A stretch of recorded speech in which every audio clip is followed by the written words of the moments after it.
Bapak Ibu, Bismillahirrahmanirrahim. Kita mulai saja. Assalamualaikum warahmatullahi wabarakatuh. Selamat malam, salam sejahtera untuk kita semua. Yang terhormat Ketum Kadin Indonesia sudah hadir di tengah-tengah kita, Bapak Insinyur Haji Edi Ganepo MM. Yang kami hormati Waketum Kadin Indonesia Bidang Koperasi dan UMKM, sekaligus Ketum Komunitas UMKM Naik Kelas, Bapak Raden Jadi SSI MM. Dan yang kami hormati Gurunda tercinta sudah hadir di tengah-tengah kita, Coach Dr. Fahmi yang menjadi narasumber pada malam hari ini.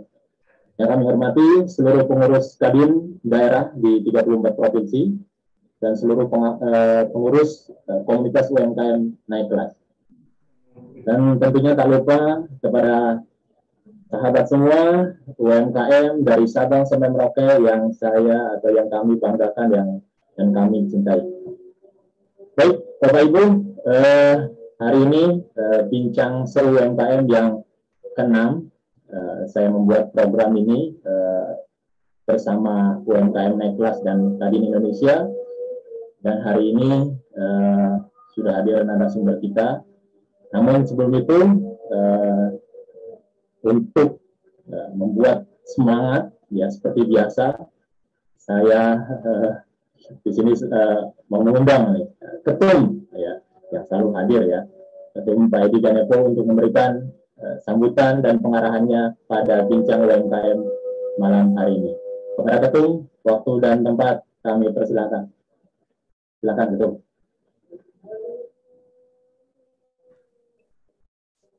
Baik, Pak Ada. Terima kasih. Assalamualaikum warahmatullahi wabarakatuh. Selamat malam, salam sejahtera bagi kita semua. Om Swastiastu, Namo Buddhaya, salam kebajikan. Puji syukur tidak intinya kita panjatkan kehadirat Tuhan Yang Maha Esa, karena kita selalu diberi keberkahan, nikmatan, rahmat, termasuk nikmat sehat. Nikmat sehat kita bisa bertemu pada malam ini, malam Sabtu, Jumat malam Sabtu, dengan acara bincang-bincang UMKM, yaitu scale up bisnis. Mudah-mudahan ini akan memberikan manfaat. Yang terhormat Bapak Dr. Fahmi, selamat malam Pak. Terima kasih sudah ikut mengisi acara kita pada malam ini. Juga yang kami hormati sahabat kami, teman kami, Bapak Teddy Aliuddin, ada, dan teman-teman Kadin se-Indonesia, juga teman-teman komunitas UMKM, serta seluruh UMKM yang ikut hadir pada malam ini. Saya lihat pada layar itu terus bertambah, yang masuk, join, mudah-mudahan nanti akan semakin banyak, dan mereka bisa sempat menikmati apa yang akan disajikan oleh Pak Dr. Fahmi. Scale up pada dasarnya adalah tumbuh berkembang. Artinya usahanya semakin besar. Atau kalau di istilah kita sekarang ini, naik kelas. UMKM naik kelas. Jadi UMKM itu scale up. Bisnisnya kita scale up. Jadi scale up ini pada dasarnya adalah membuat perusahaan yang mikro atau kecil ya, menjadi menengah dan menjadi besar, tentu saja dengan sistem yang mapan dan menghasilkan keuntungan yang lebih banyak.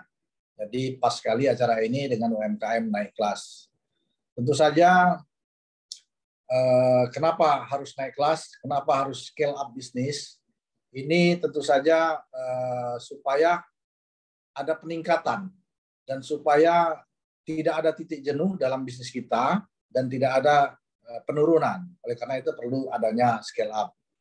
Jadi apabila kita tidak melakukan scale up, sementara di pihak lain kompetitor kita berhasil melakukan scale up, kita tidak, maka lama-lama kelamaan kita akan yang hancur karena semua pasar akan diambil oleh kompetitor kita. Tapi apabila kita berhasil membuat produk yang dibutuhkan pasar, maka kita akan berhasil membuat sistem bisnis dan harus menjadikan sebuah perusahaan yang lebih mapan juga. Ini yang dimaksud dengan scale up di sini. nanti pasti akan dijelaskan lebih banyak oleh Dr. Fahmi. Tentu saja orang-orang yang sudah melakukan scale up ini adalah orang-orang yang umpamanya ordernya sudah terlampaui, sudah sampai titik yang paling tinggi, sehingga dia tidak mampu lagi untuk menerima pesanan. Sehingga ada pesanan pun dia tolak, karena sudah mentok begitu. Maka yang begini harus dilakukan scale up. Tentu saja scale up ini membutuhkan mungkin tambahan SDM. Kalau selama ini umpamanya kita bekerja sendiri, mengatur sendiri, membuat sendiri, melayani sendiri, tentu kita apabila sudah mentok pesanan, maka kita harus menambah orang, menambah SDM. Ini juga dinamakan scale up. Atau kita membutuhkan tenaga ahli. Kita butuh umpamanya quality control supaya stabil produk kita. Ini juga artinya orang-orang yang melakukan scale up. Juga termasuk banyaknya pesanan-pesanan yang berulang dari konsumen kita, namun keuangan kita tetap bagus, maka ini berarti kita butuh scale up juga. Dan orang-orang yang berani menekan risiko. Mudah-mudahan nanti yang disampaikan oleh Pak Dr. Fahmi akan lebih lengkap mengisinya. Untuk itu saya ucapkan selamat menikmati dan mari kita bincang-bincang setelah ada paparan dari Pak Fahmi, kita manfaatkan sebaik mungkin acara pada malam ini agar kita bisa naik kelas UMKM scale up atau scale up bisnis. Terima kasih. Wabillahi taufiq wal hidayah. Wassalamualaikum warahmatullahi wabarakatuh. Waalaikumsalam warahmatullahi wabarakatuh. Ketum Kadin Indonesia Pak Edi Ganevo yang selalu hadir menemani kita setiap malam Jumat malam dalam bincang seru UMKM. Jadi Kadin Indonesia di bawah kepemimpinan Pak Edi Ganevo fokus sekali memberikan edukasi, membersamai para UMKM agar naik kelas. Dan tepat sekali pada malam hari ini kehadiran Gurunda tercinta Dr. Fahmi ini luar biasa sekali, buat kita makin nanti lihat semangatnya. Nanti teman-teman akan tahu semangatnya seperti apa Pas Dr. Fahmi. Kalau saya sering panggilnya CF lebih singkat ya. Oke, tidak panjang-panjang, di sini sudah hadir Pas Dr. Fahmi, CF. Waktu dan tempat kami persilakan.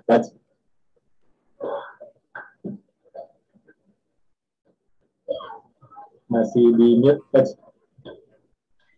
Oke, bismillahirrahmanirrahim. Assalamualaikum warahmatullahi wabarakatuh.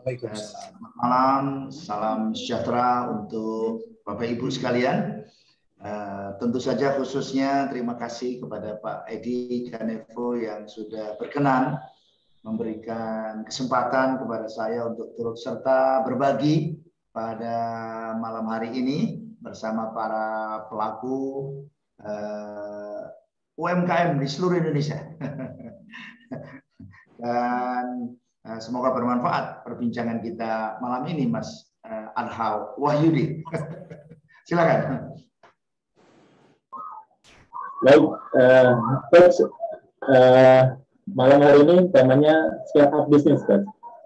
Jadi seperti yang sudah dipaparkan oleh Ketum tadi, tentunya ini menjadi keharusan ketika UMKM sudah levelnya sudah tataran orderannya tinggi dan lain-lain. Nah, bagaimana CF untuk bagaimana nih biar UMKM yang ada hadir, alhamdulillah pada hari ini sudah 86 agar bisa scale up. Oke, silakan Mas, langsung dipaparkan aja. Ya, oke. Ya, jadi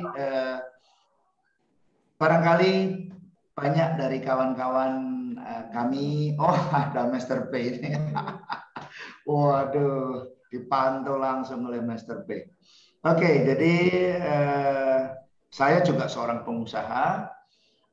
Sampai kemarin saya menyatakan mundur dari manajemen. Saya mengelola hampir 1.000 orang karyawan di 28 kota,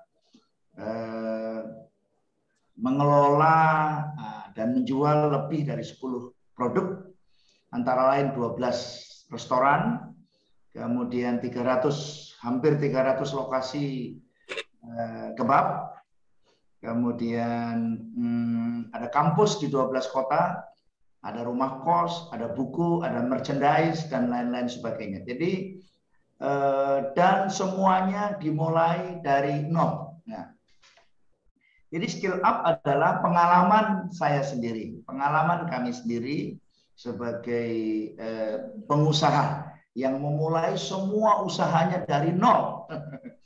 Jadi saya masih ingat yang sering saya ceritakan ke teman-teman, waktu saya memulai 30 tahun yang lalu, saya mendatangi bank, dan tidak ada satupun bank yang mau memberi pinjaman karena tidak ada agunan. Saya mendatangi banyak orang kaya, tidak mau ngasih pinjaman modal karena saya memang belum punya pengalaman. Jadi tantangannya luar biasa ketika kita memulai sebuah bisnis. Tapi alhamdulillah tentu saja setelah 30 tahun dan sekitar sebelum 5 tahun yang lalu saya menyatakan mundur dari bisnis-bisnis saya. Kami mengelola bisnis yang cukup besar untuk ukuran bisnis yang dulunya kita mulai dari nol.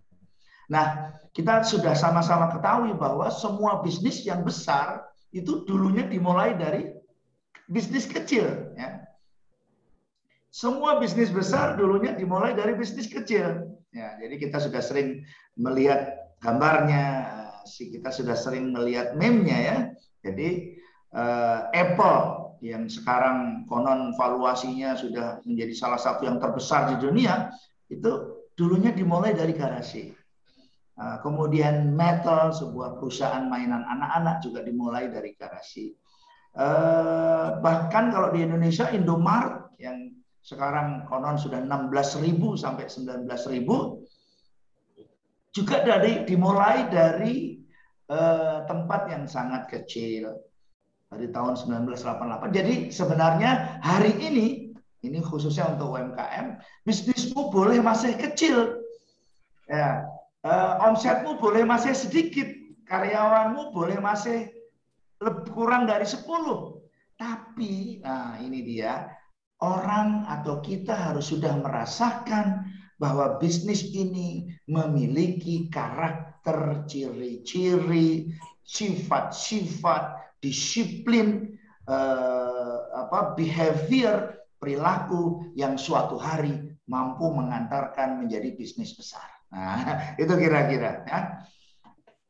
Nah, kalau saya ceritakan, kampung saya dari Kalimantan Timur, ya, Masya Allah, saya lahir di Malang, sekarang saya tinggal di Malang, tapi saya besar di Kalimantan Timur. Saya kira mungkin juga ada kawan-kawan yang paham itu.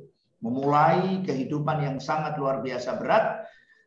Saya bisa dibilang tidak pernah atau ya tidak dari awal fokus untuk jadi pengusaha. Ya, dari awal. Jadi dari awal jatuh bangun, memulai dari nol memang untuk jadi pengusaha. Nah, Bapak Ibu sekalian, skill up adalah upaya-upaya. Mari kita lihat scalability itu apa. Jadi by definisi, secara definisi, scalability itu artinya bahwa the ability to function, jadi kemampuan untuk berfungsi pada a different amount atau pada jumlah yang berbeda. Ya, gitu. Jadi saya memulai kampus kecil saya dari 1, kemudian jadi 12. Ya. Kemudian saya punya booth kebab dari 1 jadi hampir 300. Saya punya restoran dari 1 jadi 12. Nah, seperti yang Pak Edi tadi sampaikan bahwa kemampuan untuk beroperasi di skala besar, nah, itu amat sangat bergantung ketika kita merintisnya. Misalnya, nah ini biasanya saya menekankan kepada apa yang disebut dengan corporate mindset. Jadi mindset korporasi atau mindset beroperasi di skala besar. Nah itu saya membaginya dalam 5. Punya visi yang jelas, punya misi, ya mau jadi apa, kemudian punya value, kemudian punya budaya organisasi, dan punya goal. Itu 5 yang kita tanamkan sejak kita masih kecil. Nah, skill up adalah bagaimana kemampuan untuk membuat sesuatu itu menjadi lebih besar, gitu ya, dalam angka, dalam size. Nah, gampangannya seperti itu. Sekarang saya berjualan banyak ya, selain pendidikan, kuliner, saya juga punya jualan batik, jualan herbal, jualan sabun, jualan properti. Nah, jadi, ada 2 pendekatan dalam skill up. Jadi ada yang kita sebut dengan BCA model. Nah, ini Master P pasti paham ini, Mas Adha pasti paham ini. Pendekat BCA model itu artinya kita mengembangkan satu bisnis saja, atau satu ruang lingkup bisnis saja, tetapi jumlahnya besar. Nah, ini dia. Seperti BCA. Jadi jasa keuangan, jasa keuangan syariah, jasa pengiriman uang, nah itu misalnya seperti itu. Yang kedua disebut dengan Samsung model. Nah, ini untuk memudahkan saja. Apa itu Samsung model? Ketika kita beroperasi di skala besar, tapi banyak bidang. Nah, itu Bapak Ibu sekalian. Samsung ini kalau kita kenal, HP saya Samsung kebetulan. Nah, ternyata Samsung itu fashion, Bapak Ibu. Ternyata Samsung itu punya rumah sakit. Ternyata Samsung itu punya perusahaan konstruksi. Ternyata Samsung itu punya hotel. Nah, itu. Nah, saya Mas Adha termasuk yang menggunakan prinsip Samsung model. Jadi saya pernah punya bengkel, saya punya salon, saya punya peternakan. Nah, jadi kecil-kecil, ya mohon maaf. Jadi, jadi sumber revenue saya jumlahnya banyak dan bervariasi. Nah, bagaimana? Mungkin ada pertanyaan, apa perlu kita fokus? Nah, untuk 5 tahun pertama harus fokus. Nah, gitu. Membesarkan tulang punggungnya dulu. Apa yang menjadi tulang punggung bisnis kita? Gitu. Jadi saya misalnya dari awal saya punya sekolah, ya, saya punya lembaga pendidikan. Kemudian setelah itu kita buka bengkel, Pak. Ya. Kemudian kita buka salon kecantikan, kita buka peternakan ayam, kita gitu. Jadi uang dan kita organik gitu. Jadi pertumbuhannya berdasarkan penghasilan yang kita dapatkan dari omset dan profit dari bisnis yang kita kelola tadi. Nah, dari situlah saya membangun bisnis. Nah, terakhir sebelum kita diskusi dan kita kembalikan ke Mas Moderator, yang paling penting menjadi dasar dari kerangka kerja untuk skill up adalah mentality, nomor 1. Menurut saya mentalitas, mindset nomor 1. Jadi memang apa itu? Punya pikiran beroperasi di skala besar. Yang kedua, karakter. Ya, saya sering menyebutnya dengan 9 As. Ya. Bekerja keras, bekerja tuntas, bekerja ya nanti bisa ada tampil di layar. Bekerja berkualitas, bekerja pantas, bekerja tangkas, bekerja cerdas. Nah, ini, jadi sebenarnya modalnya itu, modal saya juga itu, ibu saya petani, ya. Jadi betul-betul memulai dari nol dengan modal kerja keras. Dan kemudian kita merancang bisnis kita untuk bisa beroperasi di skala besar. Nah, jadi barangkali intinya kalau scale up itu, nah sebelum kita kembali ke Mas Adha, kita coba lihat scale up itu sendiri apa? Scale up. Jadi scale up, SCALEUP, nah itu ada 7 step. Ya. Yang nomor 1, search your excellence. Ya. Temukanlah keunggulan kita. Jadi Bapak Ibu sekalian, ya, terutama khususnya para pelaku UKM. Set your excellence tahap 1. Step nomor 1 adalah temukanlah keunggulanmu. Saya biasa, nah kalau saya juga punya ratusan binaan di Malang Raya ini yang setiap 2 minggu bertemu ya untuk mendorong mereka untuk scale up. Nomor 1 yang saya step nomor 1 adalah set your excellence. 5 wow. Wow. Nah, kalau makanan, wow enaknya, nah, gitu ya. Wow cepatnya pelayanannya, wow lembut jahitannya. Nah, jadi apa yang menjadi kekuatan bisnis Bapak Ibu? Jadi nomor 1 adalah set your excellence. Temukanlah kehebatanmu. Temukanlah keunggulan produk dan jasa kita. Oke, 5 wow. Nah, saya menyebutnya dengan 5 wow. Wow, wow. Nah, orang kalau datang, wow, enaknya, wow.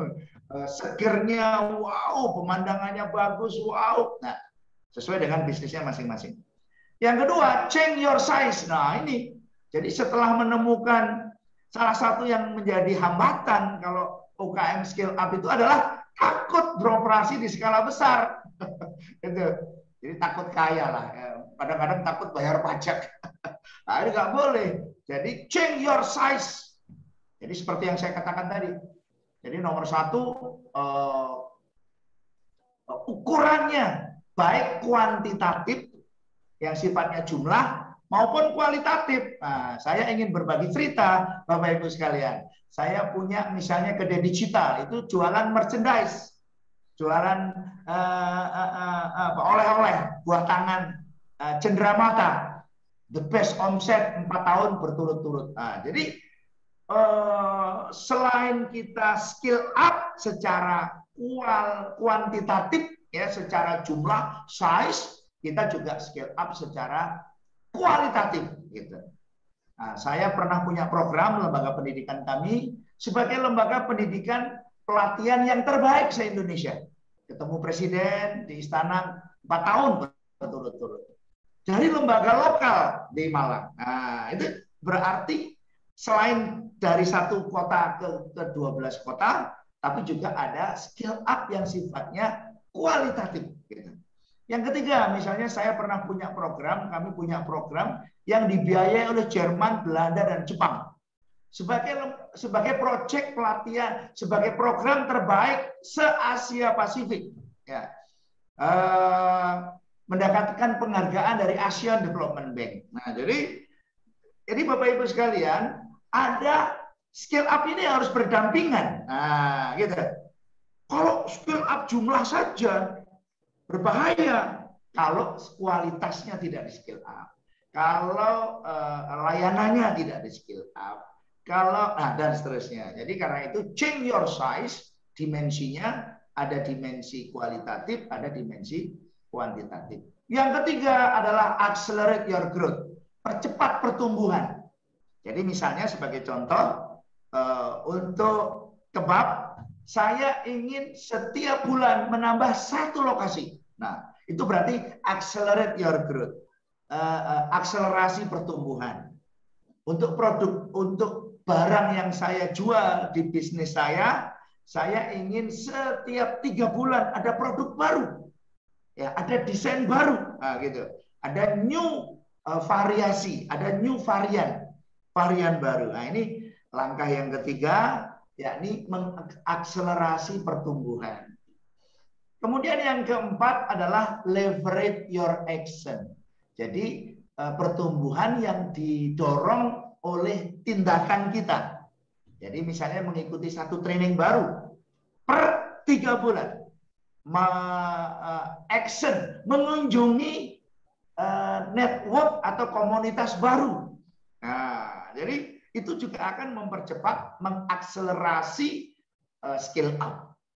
Kemudian yang kelima, explore your resources. Mengeksplorasi sumber daya kita. Jadi misalnya apa? Kalau kita mau skill up, bahan baku, supplier, mesin, desainer.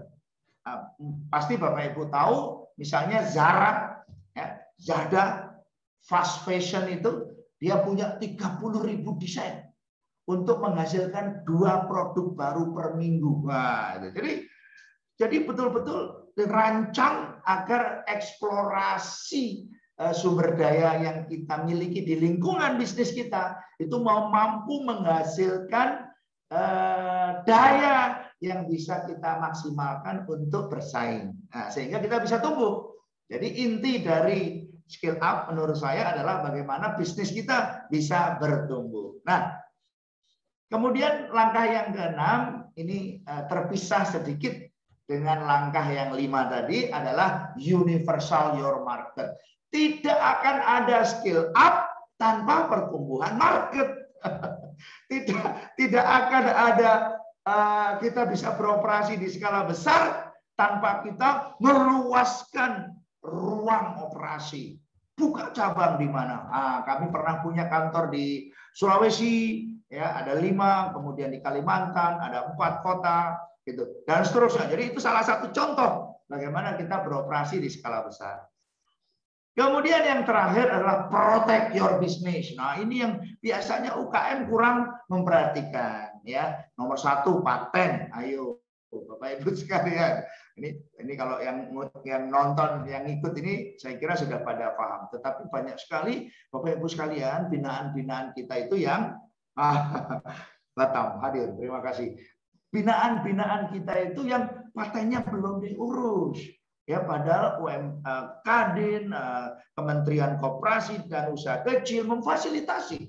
Ya, jadi kemudian apa? Brand, paten, dan seterusnya. Lalu partnership, banyak partnership yang berantakan karena tidak ada perjanjian yang baik, karena tidak ada perjanjian yang mengikat.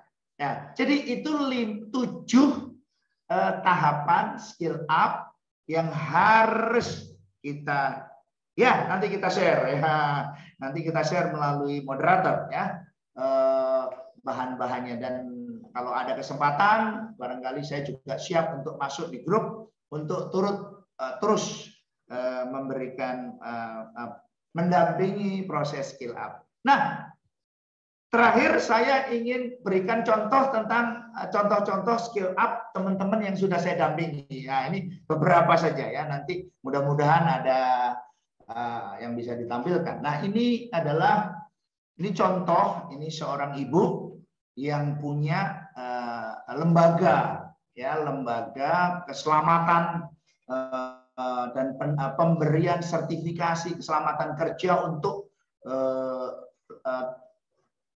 pertambangan lepas pantai, orang kerja di atas bangunan-bangunan tinggi. Nah, ini seorang ibu yang kemarin melaporkan kepada saya, ya, ini penyedia jasa pelatihan soft skill dan bidang sertifikasi untuk keselamatan kerja.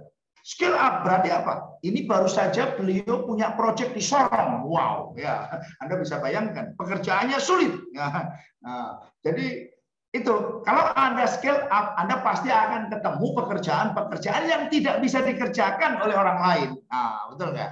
Berarti apa? Meningkatkan kompetensi. Jadi syarat untuk itu adalah meningkatkan kompetensi.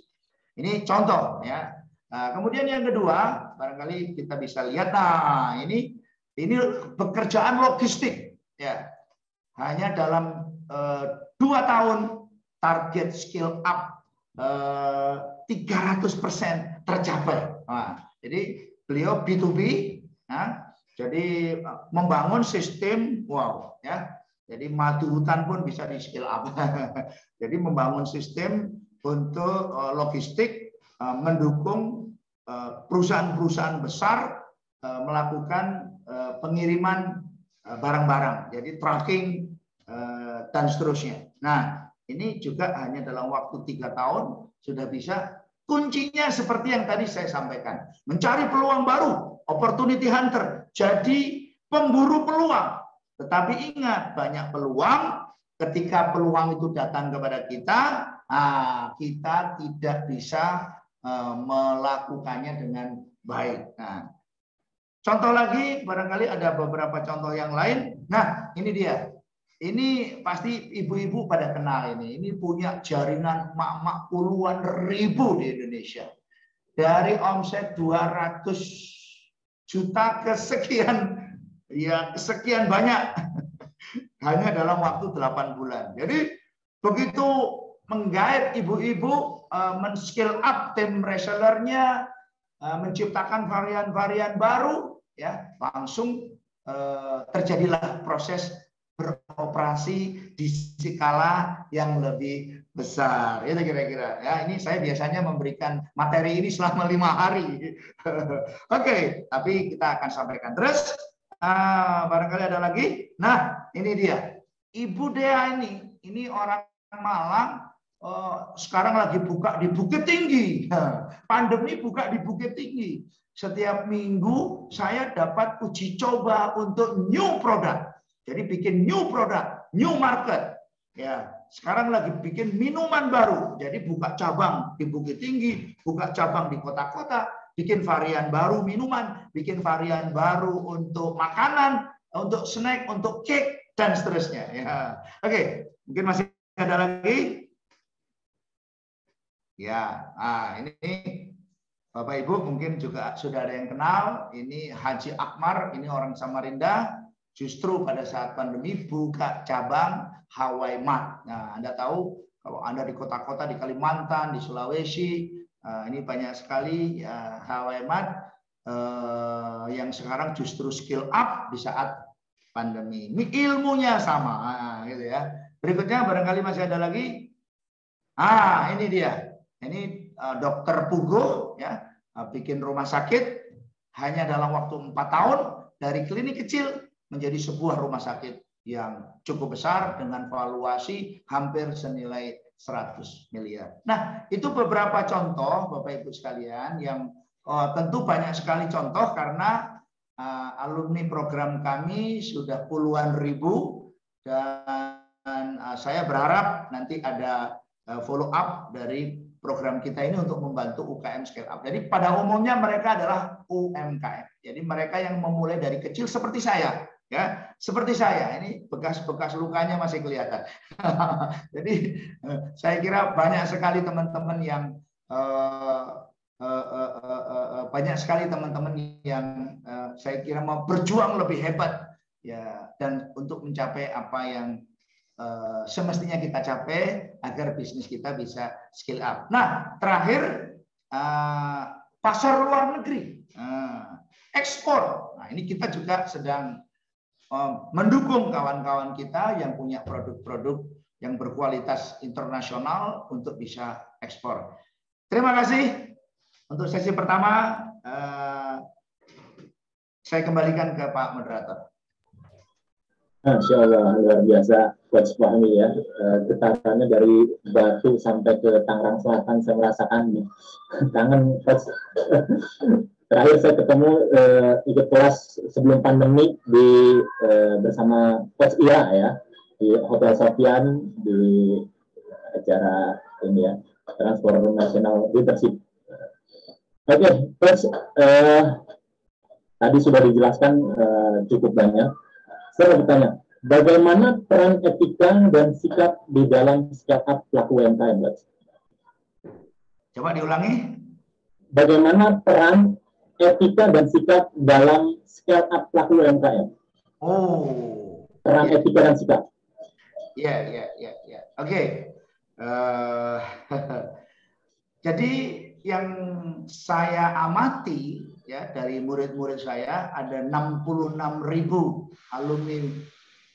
alumni program pendidikan saya yang jadi profesional, jadi pengusaha dan sebagainya. Sikap, etika, behavior, perilaku itu yang paling menentukan. Yang paling menentukan. Yang tadi saya bilang yang 9 as tadi itu. Jadi kerja keras, rajin, tekun, respect pada partnernya, apalagi rajin belajar, banyak mencari tahu, cari sumber-sumber informasi, pengetahuan, network. Nah, itu yang menurut saya sejauh yang saya amati, baik seperti yang juga kami rasakan, amat sangat menentukan. Jadi etika, kejujuran, kebaikan, Nah, itu orang-orang yang biasanya yang berhasil adalah mereka yang memiliki sikap mental yang baik, perilaku yang positif, pekerja keras. Gitu. Itu yang saya amati puluhan tahun, ya 30 tahun. Saya membangun bisnis mulai bulan Oktober tahun 91 sampai sekarang sudah 30 tahun. Seperti mungkin juga banyak sekali teman-teman, sambil saya jadi pelatih, sambil saya jadi dosen, sambil saya punya bisnis, ya. Jadi saya sebenarnya seorang pelaku bisnis, ya, yang betul-betul mengalami jatuh bangun sulitnya, gitu. Dan banyak teman-teman kita yang putus asa kan, menyerah, gitu. Jadi sikap, etika, perilaku, disiplin, seperti yang sudah sering kita pelajari, Mas. Jadi misalnya mindset pertumbuhan, 7 Habits-nya Stephen Covey, Grit-nya Angela Lee Duckworth, Sam Walker-nya, Elite Captain-nya Sam Walker. Jadi semua riset-riset itu memberitahu kita bahwa mentality, spirituality, behavior, mindset itu menjadi dasar suksesnya sebuah usaha, dasar suksesnya skill up. Kira-kira gitu, Mas. Ya, Coach. Nah, untuk membentuk mental sedemikian, seperti itu kan Coach tidak mudah. Tuh. Nah, bagaimana nih bagi UMKM atau bagi saya pribadi, jadi masih tuh kena yang namanya ya rebahan atau apalah ya, mentalnya masih kuat. Gimana caranya? Ya, itu bagian paling sulit. Jadi saya mengerti. Saya pernah membina, saya pernah membina program mahasiswa wirausaha di kampus Universitas Negeri Malang. Ada program dari pemerintah itu, Mas Aka, ya kan? Justru setelah programnya selesai, uangnya habis, mereka bubar semua. Saya juga membina dari Kementerian Koperasi, kemudian Disnaker, Pendidikan, Jadi Masya Allah, yang kemudian mandiri, mampu mengelola dan menumbuhkan bisnisnya itu amat sangat jarang. Nah, kalau saya karena kita fokus pada memang menyadari. Dulu saya juga dari kecil banyak dibantu juga oleh orang-orang yang sudah senior, maka kami fokus, ya. Nah, itu Master P itu sudah tahun 2000 berapa itu ya, 2015 atau 2016 ya. Jadi kita terus didampingi. Jadi UMKM harus terus-menerus dipantau, Mas. Jadi saya punya kelompok-kelompok pembinaan sekarang, kita pantau terus. Kita support, kita dampingi, kita fasilitasi, butuh digital marketing, butuh SOP, butuh perencanaan keuangan, butuh SDM, butuh pembinaan SDM. Nah, jadi naik kelas itu harus komprehensif. Ini saya gambarkan seperti sebuah jantung. Mari kita lihat. Nah, jadi ada 8 komponen, Mas, yang aspek yang harus dijaga supaya kita bisa skill up secara baik gitu. Jadi gambarannya kita dulu waktu kita masih kecil, mungkin jantungnya masih kecil juga ya. Nah, sekarang saya menggambarkannya dalam bentuk 8 komponen. Yang nomor 1 adalah organisasi dan kelembagaan. Jadi badan hukum penting. UKM kadang-kadang agak kurang memperhatikan ini. Kelembagaan, SOP, surat-surat perjanjian, KPI, nah itu nomor 1 harus mendapatkan perhatian. Gitu. Kemudian baru kita masuk ke zona operasional. Ya siap, insya Allah nanti kita, ya Masya Allah, luar biasa. Ya, nanti Mas Arhawayudi yang akan kontak. Yang kedua adalah budaya organisasi, Mas. Nah, itu tadi. Jadi organisasi yang bisa skill up, yang bisa tumbuh. Iya, Master P. Tahun 2015 ya, Masya Allah, luar biasa. Organisasi culture, bagaimana kita bisa tumbuh kalau kita punya budaya pertumbuhan. Kita bisa tumbuh kalau kita punya budaya kerja unggul. Kita punya pertumbuhan kalau kita punya budaya kerja keras. Budaya menjaga mutu. Nah, budaya respect pada partner, pada pelanggan. Nah, itu nomor 2, intinya seperti itu. Dan saya mengamati yang tidak berhasil scale up ya, mereka yang kelembagaannya buruk, organisasinya kurang terurus dengan baik, dan budaya kerja organisasinya tidak terbentuk, gitu Mas. Yang ketiga adalah production atau proses produksi. Nah, ini produk yang kita jual ya produknya, jasanya. Jadi produknya adalah kinerja produk adalah penentu gitu. Anda mau kasih packaging yang seperti apa, kalau produknya tidak sesuai yang dibutuhkan oleh buyer, tidak punya buyer value yang diharapkan oleh market, tidak ada produk market fit yang sesuai, value proposition analysisnya tidak tajam. Ini agak serius ini. Nah, itu production-nya maka tidak bisa scale up. Kemudian yang keempat operational. Wah, itu tadi.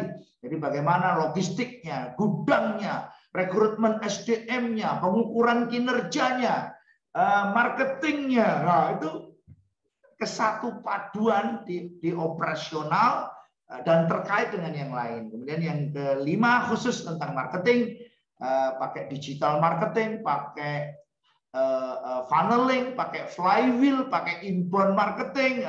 Jadi artinya bahwa semua diurus dan dikelola dengan baik. Yang keenam, the number one problem bagi small business adalah people. Nah, ini luar biasa. Jadi saya ngelola hampir 1.000 orang sebelum saya serahkan kepada tim di 28 kota. Kontrolnya luar biasa. Lebih dari 12 unit bisnis. Dari mulai jualan buku sampai